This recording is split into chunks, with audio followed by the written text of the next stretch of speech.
Hello everyone, this is Krebs here with some War Thunder. No, not any gameplay this time, but I'm going to be showing you guys something really cool.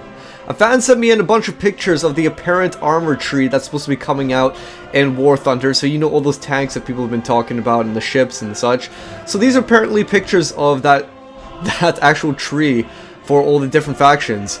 I don't know if they're real or not, and if they are fake, I'm going to feel a bit embarrassed, but if they're real, that's really cool. So what you're going to be seeing in this video is basically a slideshow comparing the World of Tanks current armor trees to the War Thunder trees in these pictures.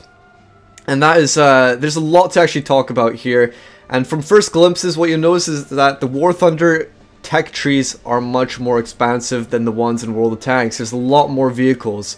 I don't know how this is going to play out, and that's going to be the sort of unknown in this whole thing. We don't know how these tanks are going to be played out, what the gameplay is going to be like, if they're going to involve planes above you and shooting at you and other players up there in the sky, or if it's just going to be completely separated out for now.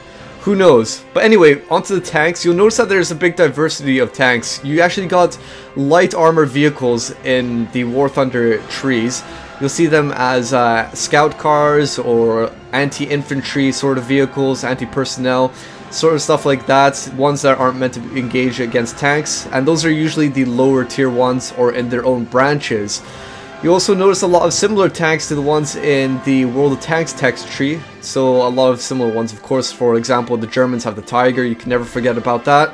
You have tank destroyers, such as the Stug, but you also have other sort of assault tanks as well, like the Stu and the Brumbar and the Sturm Tiger.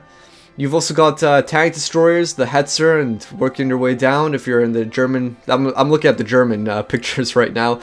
And you've also got, funnily enough, artillery pieces, but in their own unique manner. Yes, you have the ones that are similar to the ones in World of Tanks, you know, the Hummel and the Vespa and so on, but you also have rocket artillery, which is absolutely fantastic. So for example, in the USSR, you have the Katyusha rockets. For the Americans, you have the Calliope, and that's really cool. That could play out in so many different ways. It looks like you've also got anti-aircraft vehicles as well, such as the Ostwind and the Wirbelwind for the Wehrmacht over here.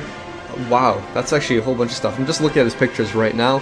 And you've also got factions mixed in with each other. For example, the Wehrmacht have Italian vehicles with them as well. The Brits have French vehicles with them as well.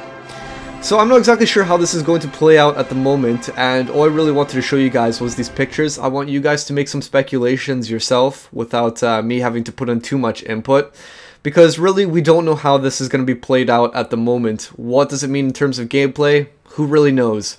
Anyway, you can just pause the video and take a look at these pictures. Hope you enjoyed this, and until next time, I will catch you all later.